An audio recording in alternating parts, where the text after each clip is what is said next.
আবে আমি অনেক কষ্ট করি রে মা।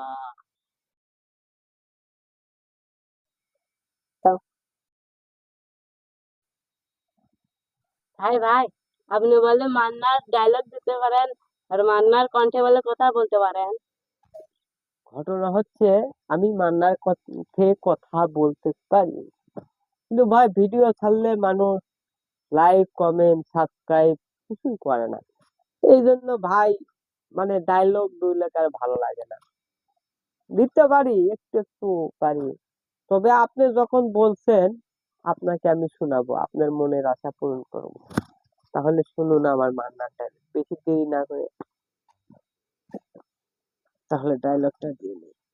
ভাই এবার আপনি ডায়লগ দেন, এবার লাইক কমেন্ট সাবস্ক্রাইব সবই করবি। আপনি এবার খালি ভয়েসটা শোনান, আর ভাইয়েরা আপনারা সবাই লাইক কমেন্ট সাবস্ক্রাইব করে দেবেন। শুধুমাত্র ভাই আজকে আপনার জন্য আমি মান্নার ভয়েস দিচ্ছি।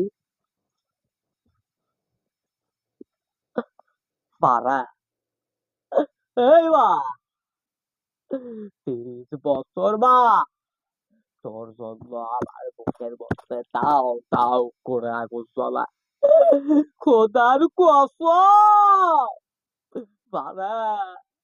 আমি আমি অনেক কষ্ট করি রে মা, অনেক কষ্ট করে বাবা।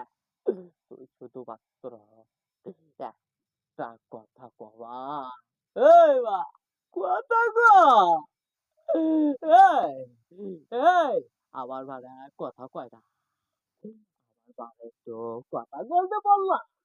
আমার মা 30 বছর আমার সাথে কথা কয় না, আমি কি করবো? আমার মনের দুঃখ আমি কারে দেখাবো? মানে একবার শুধু কথা কও।